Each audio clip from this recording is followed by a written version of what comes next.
বেশ ভালো হয়েছে, একদম অন্যরকম স্বাদ হয়েছে।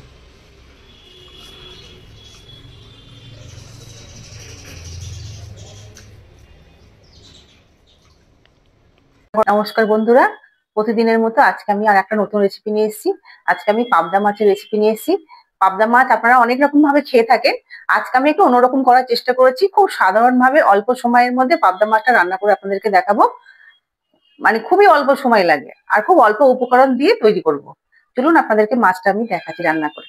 বন্ধুরা, এই যে আমি কাঁচা লঙ্কা চেরা নিয়েছি, একটু রাঁধুনি নিয়ে নিয়েছি, আর একটু জিরে নিয়ে নিয়েছি, টমেটো কুচি, আর আদা আর কাঁচা লঙ্কাটা আমি বেটে নেব। এই রাঁধুনিটা খুব অল্প পরিমাণে নেবেন, নাহলে তিতো লাগবে খেতে।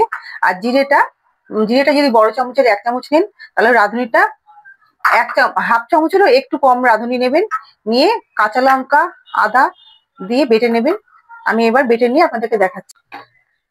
মাছে আমি লবণ হলুদ মাখিয়ে নিচ্ছি। মাছকে খুব ভালো করে ধুয়ে নিয়েছি। একটু হলুদ দিয়ে দিলাম। এবার এর মধ্যে একটু তেল দিয়ে দেবো, যাতে মাছটা না ফাটে। তেলে দিলে তো পাবদা মাছ একদম ফেটে চোখ মুখ কানা করে দেয়। ওই জন্য একটু তেল মাখিয়ে নিচ্ছি।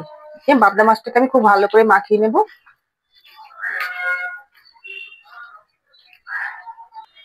কড়াইয়ে আমি তেল বসিয়ে দিয়েছি। তেলটাকে খুব ভালো করে গরম করে দিতে হবে। কাঁচা তেলে দিলে মাছটা ভেঙে যাবে। দিবেন, তখন তেলের গ্যাসটা একদম কমিয়ে দেবেন, না তো কিন্তু গায়ে চটপট করে ফাটবে। আমি ভালো করে ভেজে নিয়েছি। এবার ওই মাছ ভাজা তেলের মধ্যে দুটো তেজপাতা দিয়ে দিচ্ছি, দুটো শুকনো লঙ্কা, আর একটু গোটা জিরে। এবার টমেটোটা দিয়ে দিচ্ছি এর মধ্যে।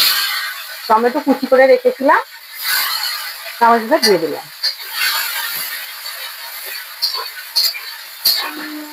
একটু লবণ দিয়ে দিলাম, টমেটোটা যাতে গলে যায় তার জন্য লবণটা দিয়ে দিলাম। অল্প করে একটু হলুদ দিয়ে দিচ্ছি। খুব ভালো করে টমেটোটাকে গলিয়ে নেব। কালারের জন্য একটু কাশ্মীরি লঙ্কা দিয়ে দিলাম। জিরে, রাঁধুনি, আদা আর কাঁচা লঙ্কা বাটাটা এবার এর মধ্যে দিয়ে দিচ্ছি। মিক্সি ধোয়া জলটা একটু দিয়ে দেবো এর মধ্যে, দিয়ে খুব ভালো করে কষিয়ে নেবো। এটা খুবই সোজা রান্না, আপনারা ঝটপট বাড়িতে তৈরি করতে পারবেন। সময়ই লাগে না, এই মশলাটা বাটতে যতটুকু সময় লাগে তাই। মাছটা ভাজা আর মশলাটা বাটা খুব তাড়াতাড়ি হয়ে যায়, কিন্তু খেতে খুব সুন্দর হয়। আপনারা বাড়িতে অবশ্যই তৈরি করে খাবেন। আমি যেমন করে করছি এরকম ভাবেই করবেন, করে খাবেন।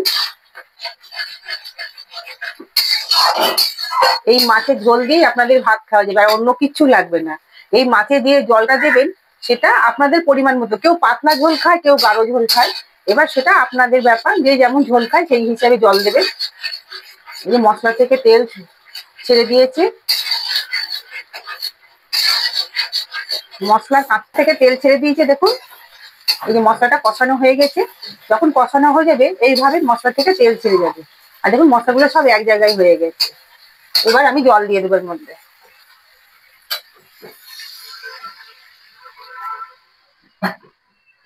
বেশি ঝোল করবো না, পাতলাও না, আবার গাঢ়ও না, একটু গামাখা গামাখা ঝোলটা করবো।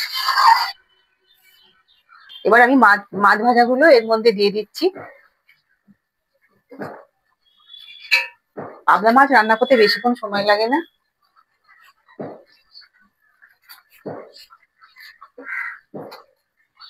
ওটা লঙ্কা চেরা দিয়ে দিচ্ছি এর উপর দিয়ে। যে যেমন ঝাল খান সেই হিসাবে দেবেন। লঙ্কাগুলো গেলে খাবেন, খুব ভালো লাগবে খেতে। আর উপর দিয়ে একটু ধনেপাতা কুচি ছড়িয়ে দিচ্ছি। মাছ আমার তৈরি হয়ে গেছে।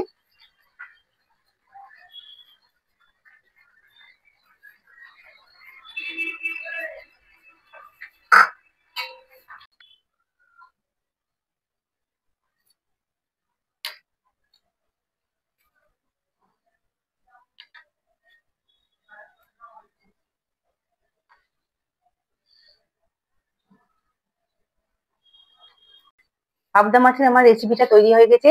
এটা আপনারা গরম ভাতের সাথেই খাবেন, খুব ভালো লাগবে খেতে। এই যে আমি নিয়ে নিয়েছি। খুব শর্টে রান্নাটা হয়, বেশি ঝামেলার ব্যাপার নেই। একটু ধনেপাতা, কাঁচা লঙ্কা আর আদা, রাঁধুনি আর জিরে বাটা দিলেই হয়ে যায়, খুব সুন্দর লাগে খেতে। আপনারা এইভাবে খাবেন।